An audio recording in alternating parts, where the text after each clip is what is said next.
It's really good to be here talking about two of my favorite subjects, multi-tiered system of support and universal design for learning. How many of you are familiar with multi-tiered system of support? A couple. You've heard it. You've heard the words put together, right?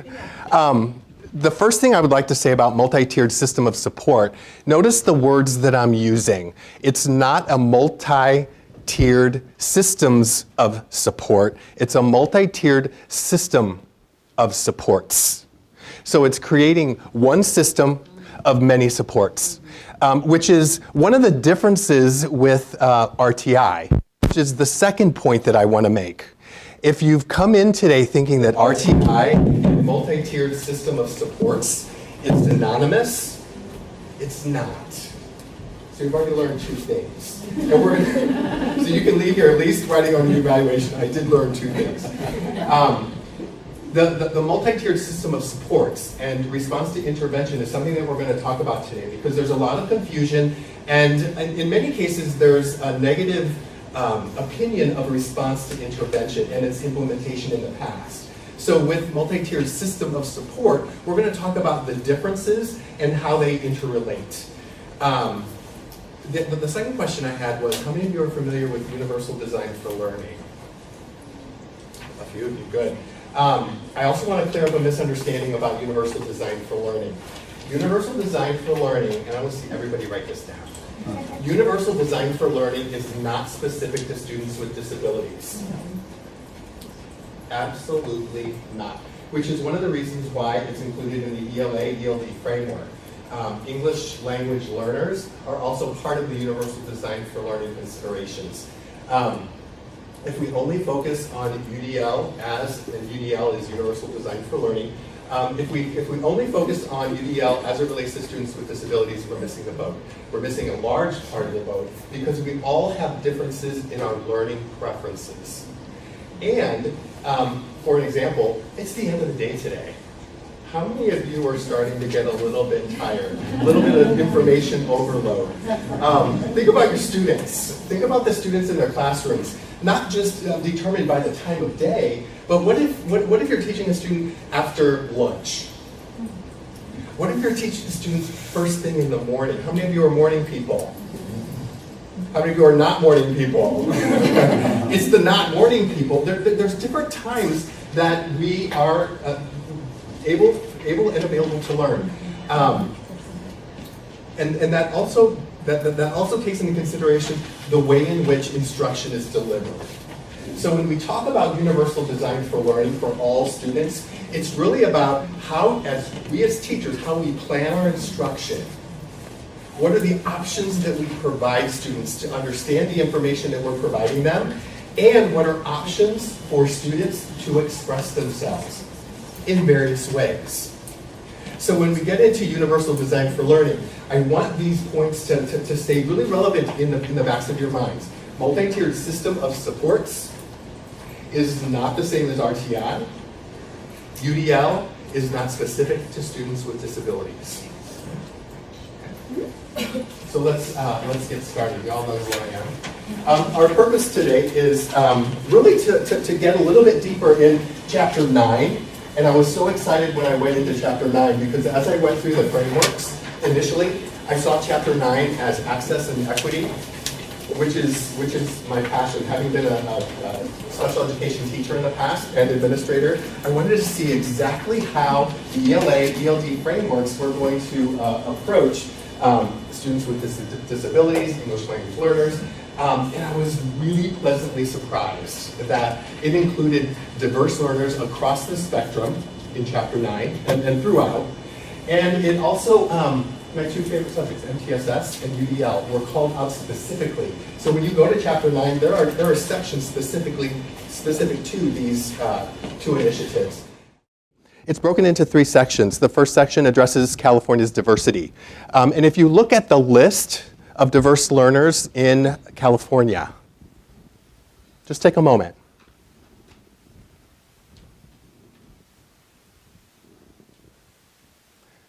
Something that's specifically called out in the frameworks is that as this list of diverse learners is read, keep in mind that each area is heterogeneous.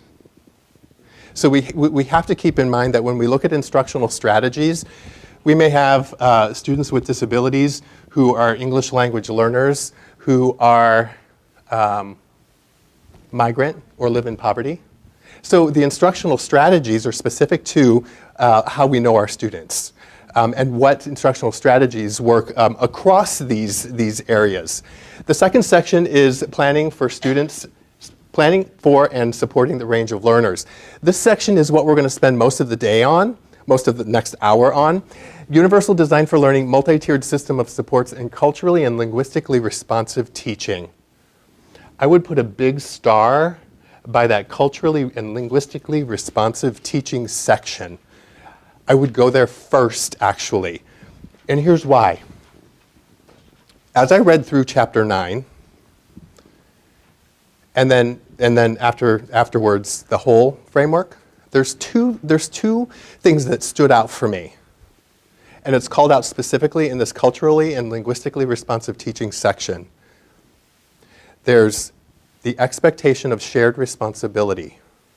That because I'm a special ed teacher or a special ed administrator doesn't mean that that's my only focus. I need to look at the broader picture. Same thing from EL, same thing from general ed. The second thing that really is called out in this section is self-reflection. So I would like you to do a think, pair, share. Think for a second. Why is self-reflection such an important component for individuals reading the framework to section 9 or chapter 9, equity and access? So take a moment and think about the importance of self-reflection.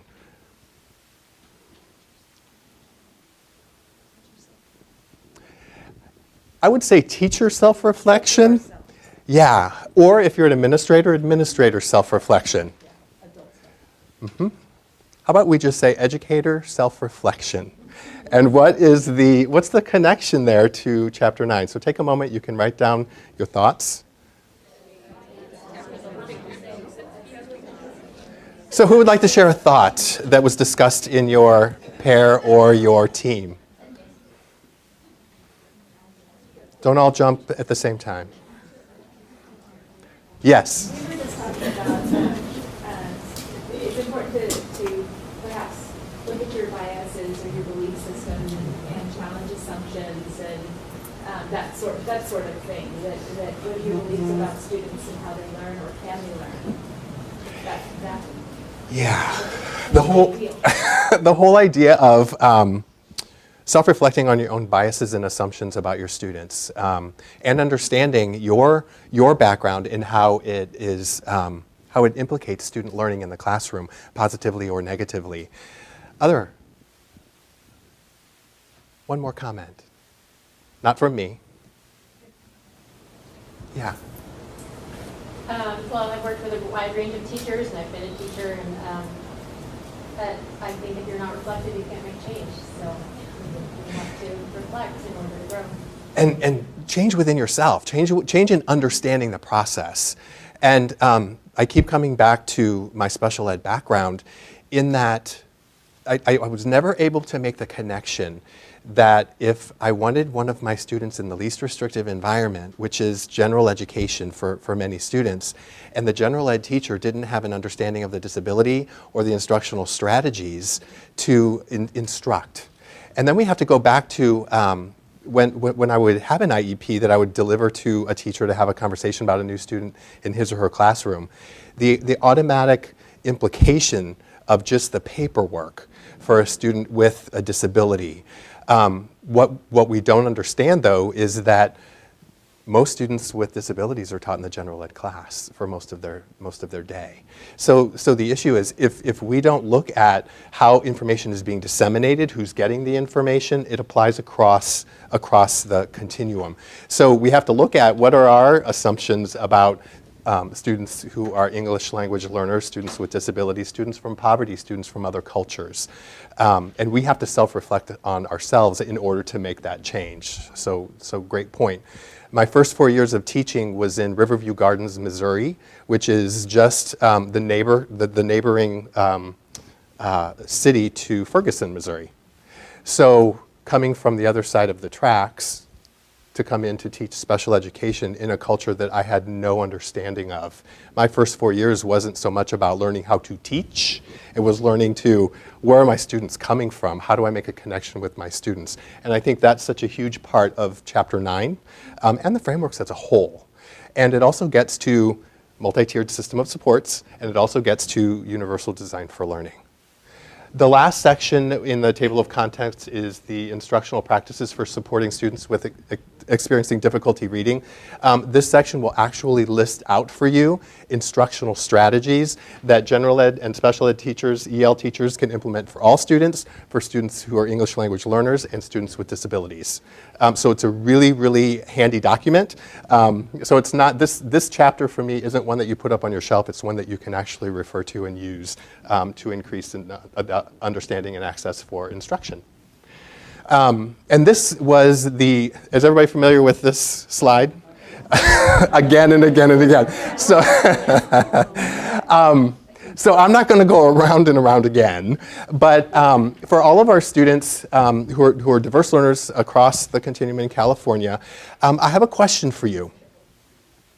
If our goal is to prepare students to be college, career, and civic life ready, as one of our goals in the outer ring, what is the one characteristic, and you have to choose one, of a student who is college, career, and civic life ready? Think of one characteristic that you think is the most important characteristic for students to be able to function after they leave our system. There's many. Pick one. Think about it first. Let's not get out of control in the afternoon. All right, let's share out. I'm not going to call on you. Go ahead. Critical thinking. I heard perseverance, motivation, problem solving, resourceful and curious, taking initiative, resilient. Strong communication is so critical. Others.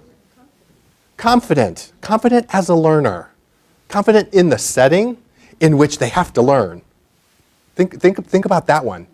Confident within the setting in which they learn. So when we look at our diverse learners in California, how many of our diverse learners come to the educational system confident and ready to learn? I mean, think about it. It's a skill that if we're going to call the skill out for students to be college, career, and civic life ready, how do we explicitly teach confidence, perseverance, resourcefulness, curiosity, problem solving, critical thinker? How do we teach that explicitly?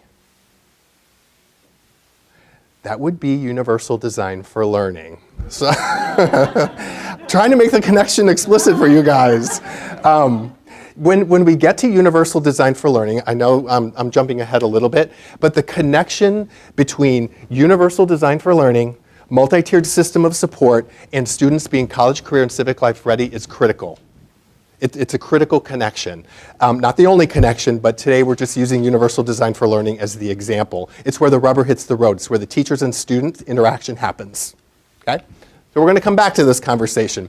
So as you look through the diverse learners in California, just take a moment and which, if any, which of these areas do you identify with? Do you fit in any categories? Do your students fit in those categories? And just like students in your classroom, every student will connect to one of these in some way or another. They are all diverse learners. So let's use this as an example. If we have an average student in mind, that when we plan our instruction, we're teaching to that average student, we're missing the fringe.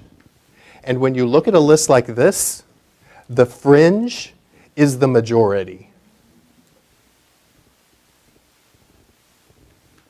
Does that make sense? In UDL terms, it's called the mythical average or the illusory average student. That if we teach to the mythical average student, we've missed most of the students, if not all of the students in our class. Who we're teaching to are the students who can adapt in certain situations, and they function well. They were born to be more in academia. They have that idea of growth mindset. They're able to access the academic instruction. But the majority you're going to find on this list. So this is really the basis of what we're talking about. Take a moment and read the definition of a multi-tiered system of support to yourself.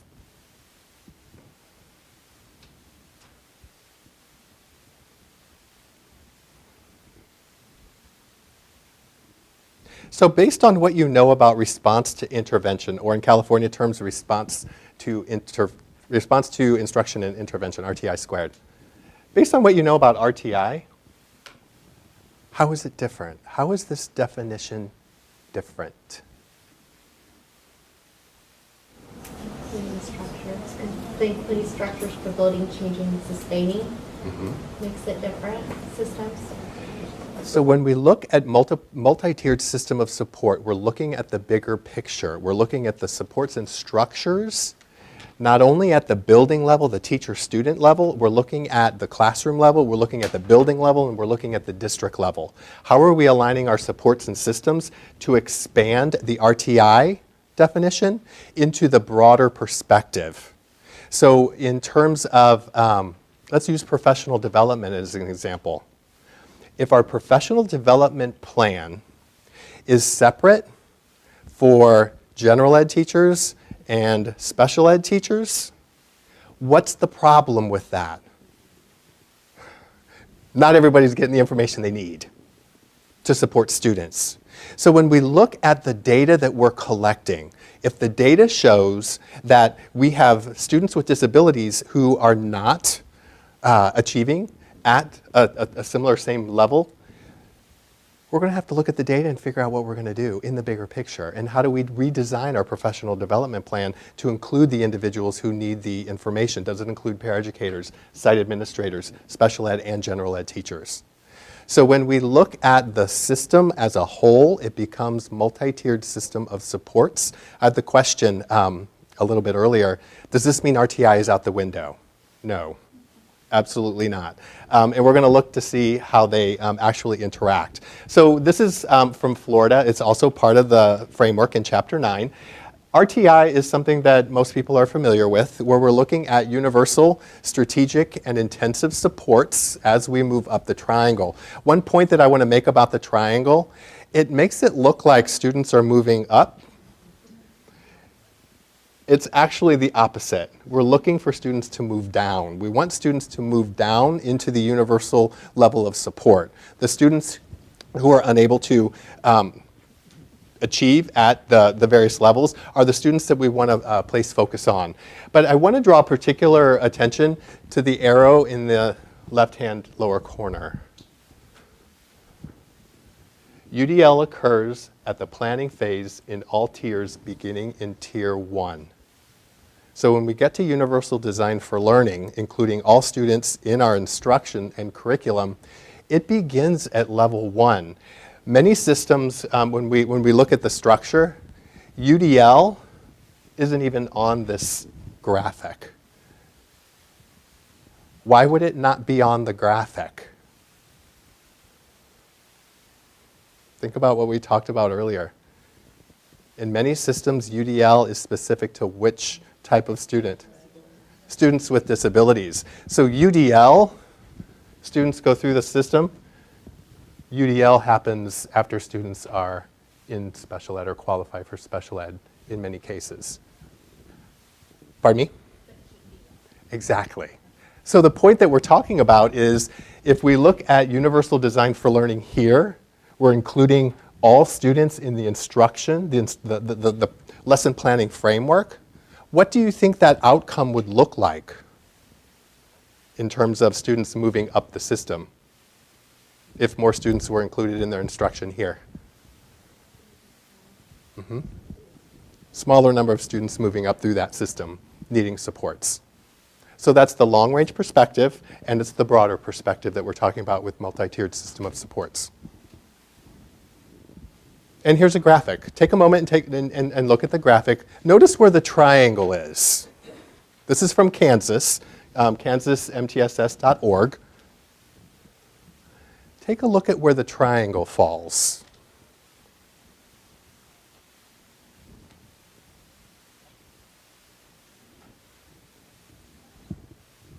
Surrounding all three tiers is the assessment, instruction, and curriculum.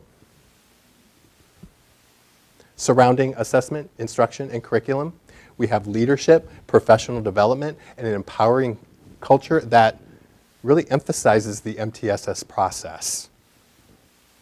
It's a critical component that stakeholders, individuals, all feel empowered to provide input and part of the planning and implementation process. There are leadership teams created at the site level, the classroom level, the district level. And there's professional development so that everyone understands the initiative as it's rolled out. The communication piece is critical. Let's take a moment.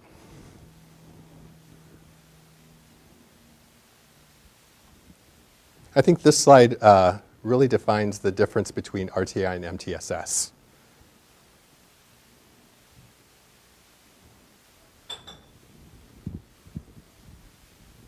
And I would say this piece, the clear two-way communication between parents and educators and educators and administrators, that what's happening at the school site level is including the parent perspective, the teacher perspective, paraeducator perspective, EL perspective, special ed perspective, so that when decisions are made, all students are represented. And this is an example of the self-correcting feedback loop. Has anyone heard of the self-correcting feedback loop? I'll give you a hint. You have. Of course, Carrie. I'll give you a hint. Start here. Start here. And take a look at the ways in which the arrows move. So we're starting at the collaborative team level, at the classroom level. And then we're using a problem-solving process of looking at the data, thinking about the data, and acting on the data. So it's an idea of look, think, act. Not sure what I said? Yeah. That's all right. Siri didn't understand. So when we look at the collaborative teams, think about the data that's collected at the classroom level or at the grade level. Think about the information that's being collected, the academic information, as well as the behavioral definition. And I want to go back to this slide really quick because I want to make a point. The point that I want to make here is that RTI in many systems is specific to academics. Whether or not students are able to function academically in the school setting. It's actually two systems here. It's the behavioral and the academic. So we cannot discount the importance of the behavioral piece, and I would add a third piece. Any idea what that third piece might be? Academic, behavioral, what is it? Cultural considerations, absolutely. And in the broader sense, social emotional learning. The social emotional piece. Because when we think about the social emotional piece, many of what you called out as a student who's college, career, and civic life ready falls in that social emotional piece. So perseverance, for example. Somebody mentioned perseverance. If a student is unable to persevere through an activity, they get frustrated, they act out, they're not available for instruction, and they end up academically falling through the cracks. So see the connection there? Social, emotional, behavioral, academic. So I just wanted to make sure that everybody understood that that wasn't just an academic system. So we're at the improving instruction at the classroom, the grade level, and then if we move up to the building leadership team, so you have representation at the classroom, at the grade level here. When you move up into the building leadership, you also have representation from the various stakeholders at the building level, and you're going through the same process. So there's communication going this way as well as this way. And then guess where we're going? Going over to the district level. So the information that's collected at the building level, same thing, collaboration, information is being communicated, and we're doing look, think, act. And then the district leadership team, representation from school sites, stakeholders in the community are making decisions based on the information that's happened here. So we're all collecting information, we're all communicating information, going from the classroom, the building, to the district, and back. The communication, the clear communication piece is, to me, the cornerstone of this. How many of you ever feel like you're just not in the know? Not that you have to know everything, but how much time do you spend trying to figure things out? Trying to figure out what the message is. What's our priorities? What are our initiatives? So this is the type of communication that we're talking about with multi-tiered system of support.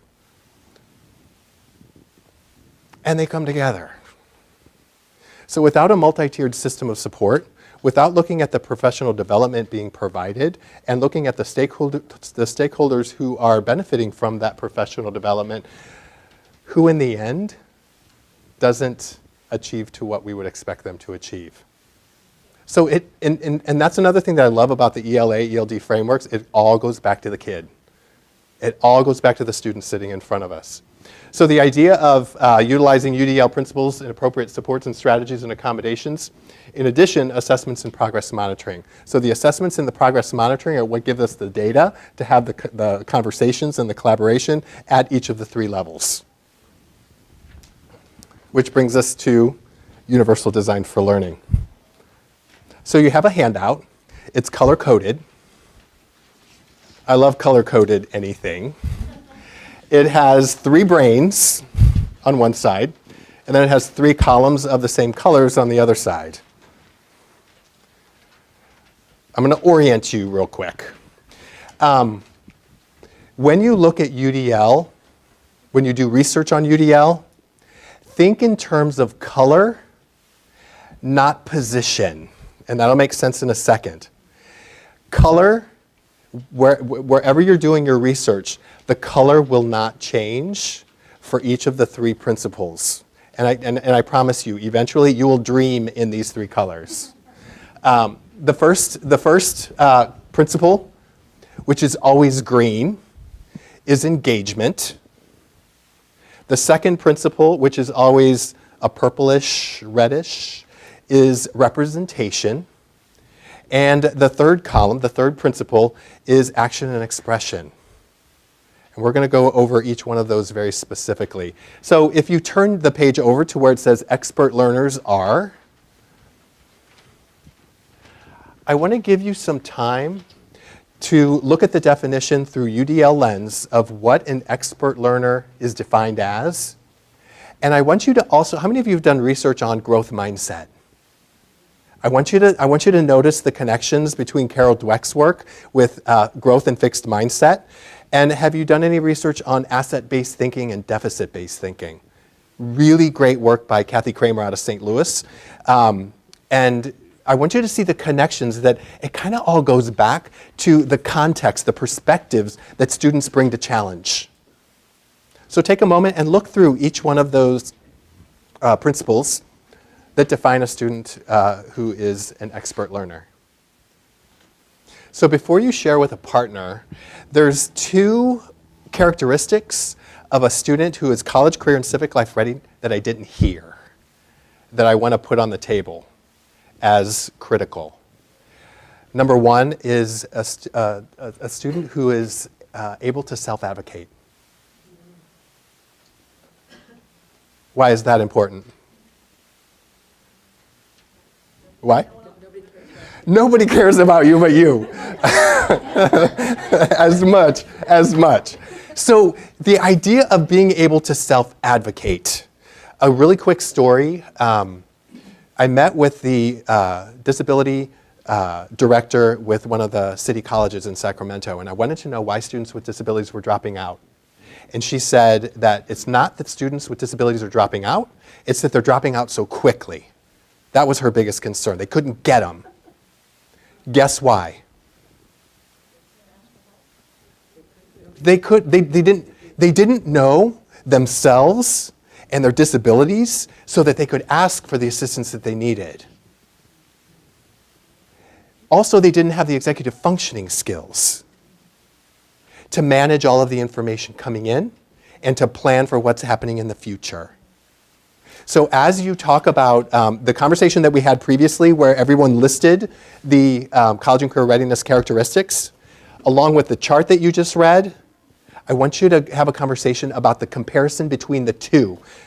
The importance of UDL, which you're reading now, with what we talked about earlier in the characteristics of a successful student when they leave our system. Okay? Compare the chart to the conversation. Oh, that was only one. Thanks for keeping me honest.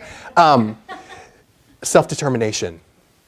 Students who are able to make their own choices, set their own goals, are able to look into the future and know what they want. And that's really the definition of independence. If you're able to do that, you're independent and you're able to pretty much function and guide your own life. So self-advocacy and self-determination, along with everything everyone else said, I think are just two amazingly critical characteristics. So I'd like to have a conversation about what you read in the expert learner as defined by Universal Design for Learning and the conversation we had earlier about the characteristics that you called out with your partner or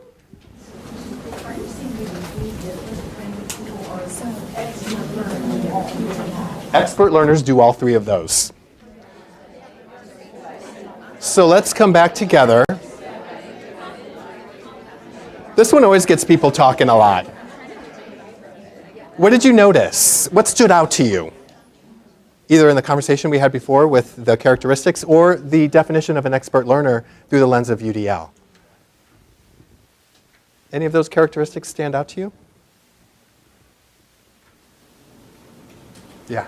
We talked about the fact that we kind of spend a lot of time in that purple column teaching stuff that has to do with content, but we don't branch out to the stuff in the blue and the green column that's more meta, that helps the kids say, this is what I need to be able to do this with content. And that's very true. That middle column of representation is where we spend our time lesson planning because we're representing information for students. And we're going to get into what are multiple ways that we can offer students to express themselves that get at their preferences, and how do we engage students. And that engagement piece, we're going to talk about the latest research on UDL. It just came out last year. But they've done some really interesting things with this graphic. So what you have in front of you is the most updated graphic. Other conversations or things that stood out in the expert learner. What about that blue column? Look at that blue column. How many of our students are goal-directed? How many of our students self-reflect that when they're not headed toward their goal, they redirect and follow a different path? Or do they just keep kind of going in that same path, that, right? Or they don't even know that they don't even know that they're not thinking about what they're doing. Exactly. It's that whole deeper level cognitive connection to what am I doing, where am I going, where's it taking me, and do I need to come up with a different path? That to me, I love that particular section, yeah. It's also up to us, though, to model that. Totally. And I feel like a lot of times we're so overwhelmed as teachers that we haven't thought of what the end goal was, and we haven't modeled, here's the end goal, and here are the steps that we're going to lead to in order to be successful in achieving that. So what you're talking about is representation, and I promise if you do research on UDL, you can't think in any other terms. What you're talking about is the way in which you represent planning. How would a student plan? let's talk about the way I plan. How do we organize information? How would I organize it? How do I prioritize information? How do I choose this activity over this activity? Those are critical skills that we talked about as a student who's college, career, and civic life ready. That's really exciting to me. It takes instruction to a whole other level. Just a really a quick definition of expert learner. I'll give you a link to a free resource in a second. And it's a video of a 12-year-old who's the fastest Rubik's Cube solver. It's like 3 seconds, and they have videos of him just solving each time. 5 seconds, 3 seconds. The reason why they call him out as an expert learner is that because he's mastered and become the champion, he doesn't quit trying to figure out faster and better ways to solve it. And that's the approach that expert learners take. Here's a challenge. If I fail, it's a lesson, and I take a different course of action. So interesting. And here's the resource. This is cast.org. If you leave this seminar with nothing else, this is the most valuable resource I have yet to find. It's just go to cast.org. On the homepage, there's a link under highlights that says Universal Design for Learning Theory and Practice. It's the latest research. It's free as an ebook. You can have your own personal copy. If you have internet, you can access your own personal copy each time. It's based on UDL principles where you can highlight, you can have it read to you. There's videos, there's audio, there's self-reflection sections, or you can buy it on Amazon for $60, your choice. It's up to you if you have money to spare. But even so, and I have that. I have the hard copy and I have this copy. I always go back to this copy. Think about that relationship with our students. If we only give them access to information using the modality of text, if that is the only way they access information, how many students are we leaving out on the fringe? So when you go into the ebook, really think, this is UDL. I can go here, I can go here, I can page through, I can find what I want, I can self-reflect, I can refer back to. So this resource, and this whole page gives you tons of information. So if you have questions about any of the 3 principles, you can click on links and it will give you instructional examples of how to actually teach it. So it's awesome. Simply, Universal Design for Learning is a proactive lesson planning framework. So you're planning for student instruction, student access through the lens of breaking down barriers. That's it. That's all it is. Think about the lesson planning piece. It's a blueprint for creating instructional goals, assessments, methods, and materials. And I'd like you to highlight goals, assessments, methods, and materials, those 4 words. Because when you log into your ebook, and I know you will, these four words are called out in sections. I would highly advise you go to those sections. In terms of lesson planning, we create our goals. We create our objectives. When we create our goals, the frame is whether or not they cause barriers for particular students. So I know we're in English language arts world, but I'm going to use a math example because I think it calls it out really clearly. There's a 1st grade math standard, and it says students will write or tell time to the hour or half hour using analog or digital clocks. What's the barrier? Analog and digital, so what's put in front of them, that's what's being represented in time. Exactly. Think about the verbs. The verbs are so critical to providing barriers. Students will write or tell, and/or tell. What about students who can't write? Are there other ways in which students can indicate that they understand time to the hour or half hour using analog or digital clocks other than writing? And can tell me, you've met this, you've met this. You understand the concept of. What does tell mean to you? Does it have to? Could I tell you? Could I transfer information using gestures? I'm telling you. What are other ways of telling? Picture. What else? Little model thought, right? Exactly. Show me. Move the pictures. Point to the picture when provided.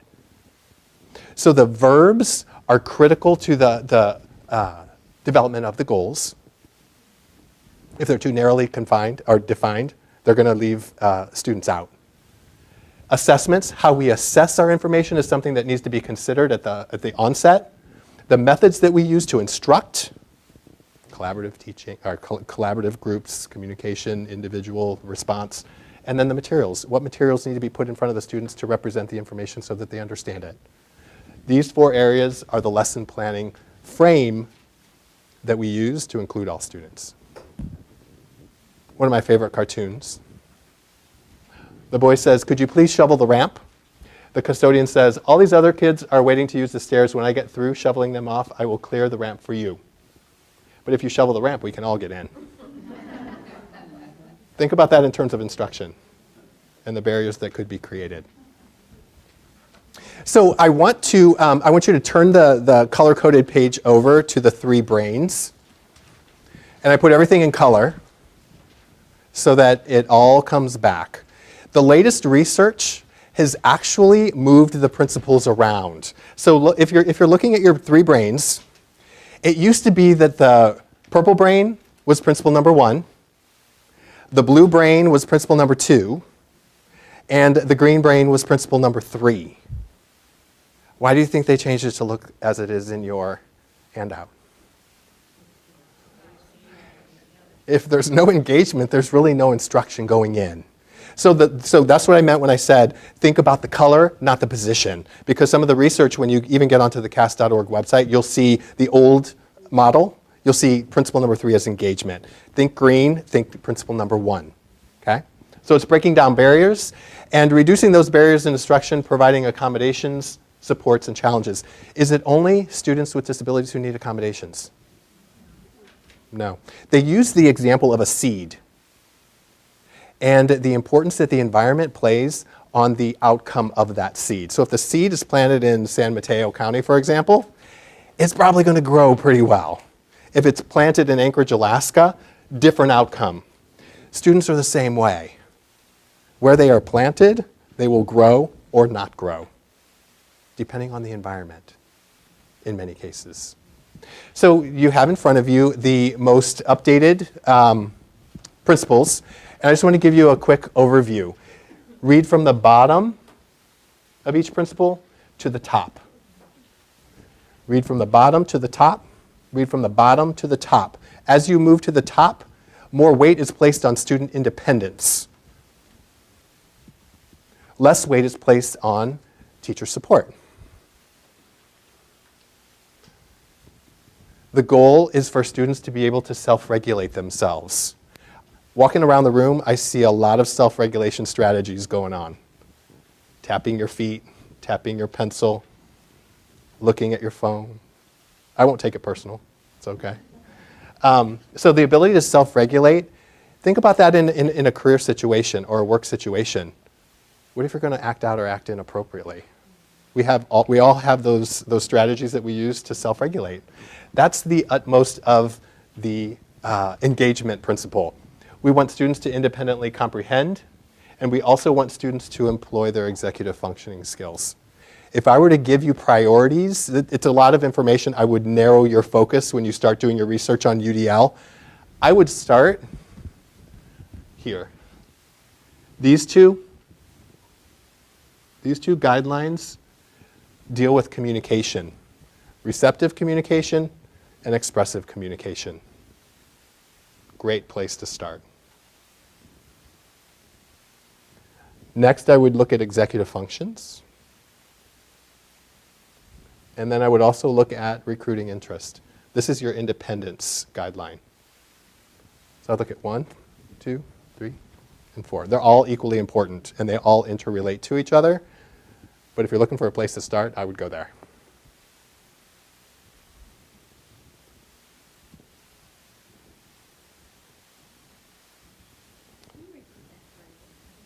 Which part? The priorities?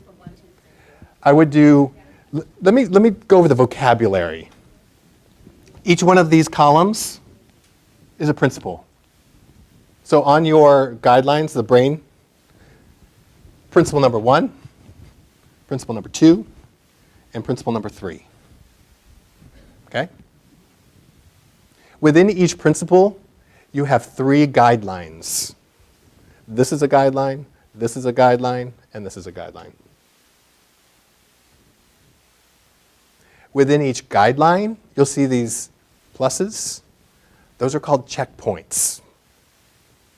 So you have principles, guidelines, and checkpoints. Notice there are no numbers. Why do you think that is?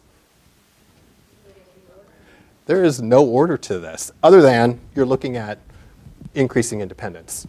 They're all of equal importance. Benefit all students. So you're welcome. So I want you to take a moment. I want you to become at least a little bit familiar with this document. This is kind of the cornerstone of Universal Design for Learning. So I want you to take a look at each of the guidelines and look at the checkpoints within and see how they're organized.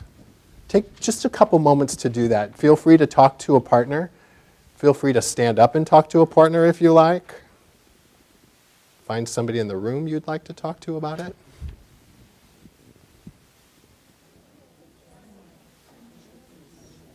So I want to give you access to another resource that if you're looking for specific strategies, when you go to, is that what you guys were talking about? Like it could be overwhelming if you don't narrow your focus. Like really take it one step at a time. There's, when you go to cast.org, there's also another website called UDL Center.org. They're interrelated. So if you go to one, you end up on the other, and you go back and forth. If you would search Educators Worksheet. The Educators Worksheet is a downloadable that has links. And it looks almost exactly like this, but in a list form. All of the links are here. All of the checkpoints are hyperlinks. So if you have a particular interest with clarifying vocabulary and symbols, click on the link. It will take you to resources. It will take you to tools. It will take you to websites. It will take you to videos. Tons of information. That's always the first question I get is, how in the world do we make sense of all of this? Use the Educators Worksheet. Pick one, explore it, implement it, and try another one. It makes it a little bit less overwhelming. Okay? I had one group that I said, get out your brain sheet. I said it so many times that they had developed a drinking game. They came to me afterwards, so I wanted to know what they had in their iced tea. But I wanted to go through each one of the principles quickly. The engagement strategy. Critically important to design learning contexts that offer flexibility in the domain of engagement. Flexibility is a critical cornerstone of UDL, providing options. And you'll see that word option all over the guidelines. So that each student can find a way into the learning experience. What does that mean? Find a way into the learning experience. Multiple points of access based on what? What they bring to the table. What are their prior experiences? What's their background knowledge? They're looking for access to make sense and stick with the instruction. So I have a quick, everybody has a paint chip? I think Kristen gave everybody a paint chip.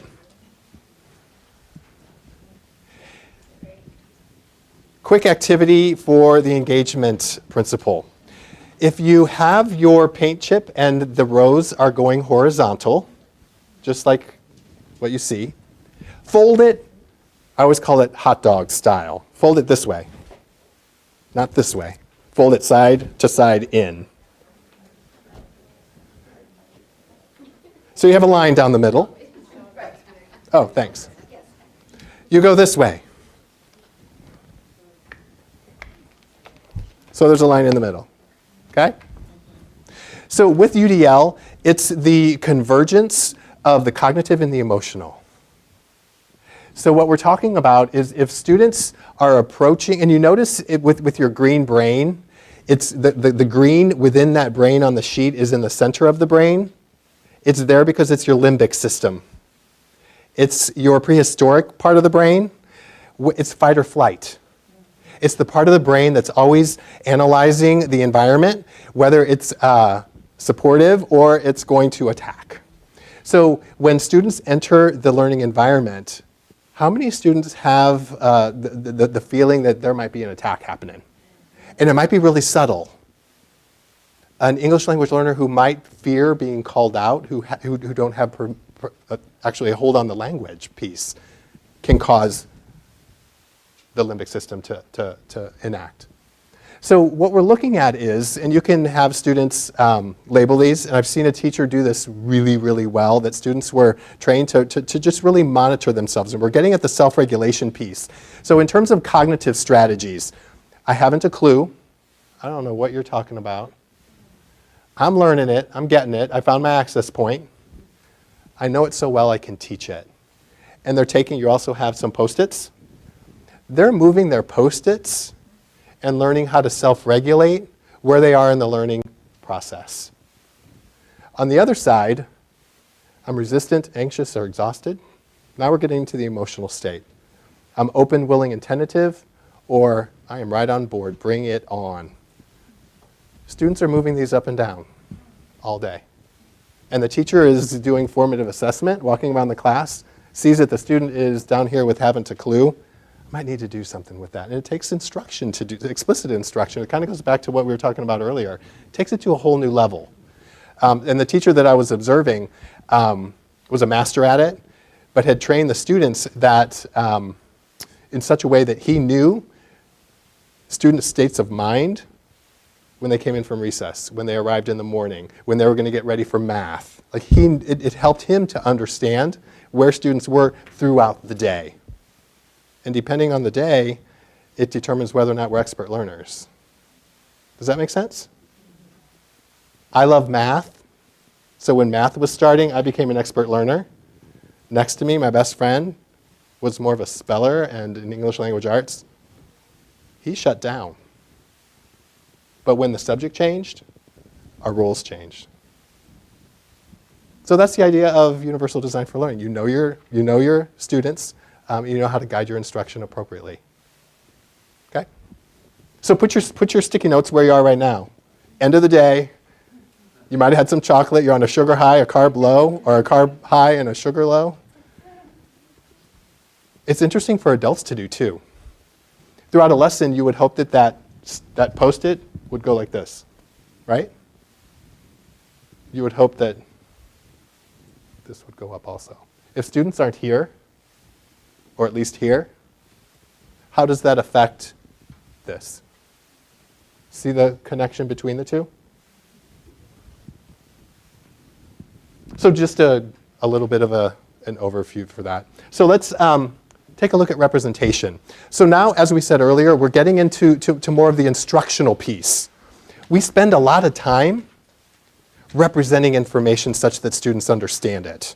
So if you look at that second column, the second principle, take a look at each guideline through the lens of lesson planning.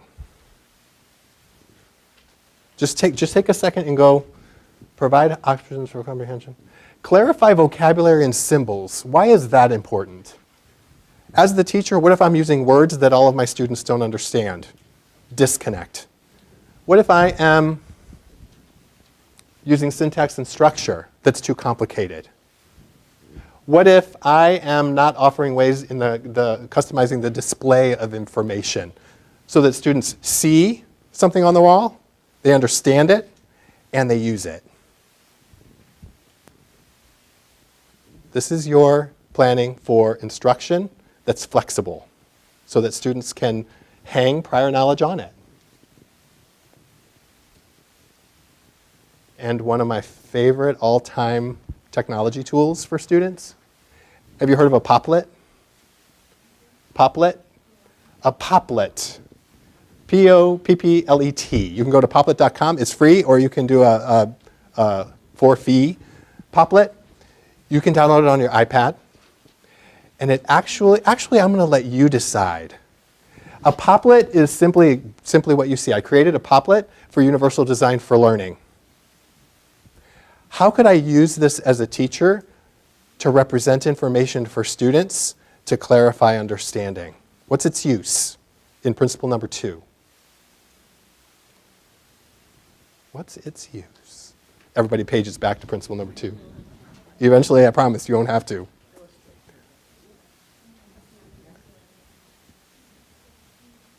How would I use customizing display of information? Could I use this as an introduction to my lesson? This is what we're going to learn. I might start here. I might talk about the principles. I might talk about the vocabulary, give them a visual representation, and then I'm going to start my lesson. It gives them an overview of where we're going, one way to use it. It also makes connections. It's a mind map. This is how I'm connecting all of these various terms. So I'm creating connections in the brain for students about what I'm going to teach. You'll notice that there's use of color. There is a link to Felix Zemdeg's The Rubik's Cube. So as a teacher, I can use this to outline my entire lesson. The great thing about this is when you're connected to your iPad, you can blow it up, you can shrink it, you can move it, so it moves all over the place. It's also one of the only technology tools that I've been able to find that is in all 3 principles. So we talked about how the principles aren't silos. This is one that crosses all 3. So would it be engaging for students to make one? Or see it even? Okay, that's principle number 1. Does it represent information in an organized way? How could they use this for principle number 3, action and expression? How could you use it? A way to communicate their knowledge? What if I gave them options? At the end of the lesson, you can write a report, you can create a poplet, you can create a, what else? A Prezi, a movie. There's so many technology tools. This is an option for students to express the information that they've learned. They're engaged, they understand it, and they can show that they know. Those are your 3 principles. So yeah, www.poplet.com. And then the last one, action and expression took me a little bit to understand why executive functions were placed in principle number 3. It's placed in principle number 3 because in order for students to take action, to set goals, to look ahead, to plan, they have to formulate an action plan. That's why it's here.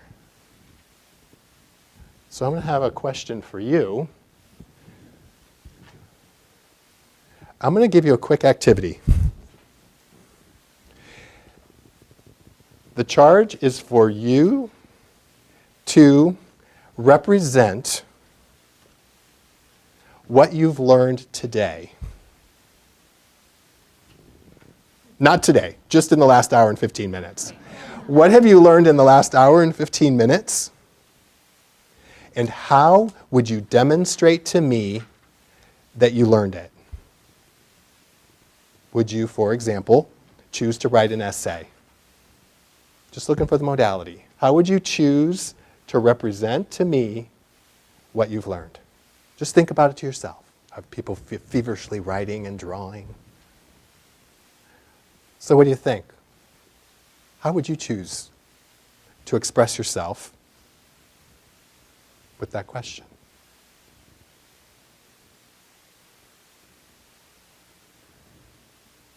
It's not a rhetorical question. I promise. I know we're coming to the end. Tweet. So you would tweet the information in 140 characters or less, or maybe 2 tweets. No, because you have to force yourself to narrow in on the key points. Tweets are powerful. Which makes it clear, right? It would make it clear to me. And I think it would probably be more clear that if you could take everything that you've learned in the last hour and 15 minutes and put it in a tweet, that's a pretty good sign. So there's probably a background in technology. You like technology, you like communicating. That didn't work. Well, as an English teacher, I appreciate the fact that my kids can't write summaries that aren't the same size as the original text. So tweets are a really powerful way to get them to comprehend ours. So tweets would fall in which principle? Think about it from the student's perspective. They're doing something. They're doing something. Okay? If it's the teacher doing something, I'm usually in principle number 2. If it's the students doing something, I'm in principle number 3. That's the connection there. I'm representing information as the teacher. They're expressing information from the student's perspective. Excellent. What's another way that you could demonstrate understanding for me as the teacher? Yeah. I would use a number of diagrams that reminded me of what you explained. So why does that mode of expression resonate with you? Because it's easy to remember. And so, but I would use words with it too, because I would put labels. So like with the triangle for MTSS, I'd probably write all toward the bottom.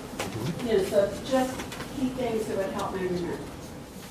So my question to everyone is that if I have a tweet and if I have a graphic representation, are they both valid expressions of the content understood? If I only allow students to, for example, write a summary of what they've learned, I've not met the needs of the fringe. I've met the needs of the students who express themselves eloquently through the writing modality. And I'm not saying that the writing modality isn't a bad way to do it. If you're looking at things that we've been talking about and getting truly what students understand, you're going to look at their areas of interest and their areas of expertise to do that. What's another way? One more. Yeah. Students could create a touch cast. A what? A touch cast. They're pretty cool. They videotape themselves speaking, and then they can have like live links pop up. So like a video will pop up when they're talking about something to show an explanation of it, and someone can click on it and watch that video, or a document on theory, or just different links can pop up, and then they can take them off the screen when they want to as well. So it's more interactive. With principle number 3, touch cast.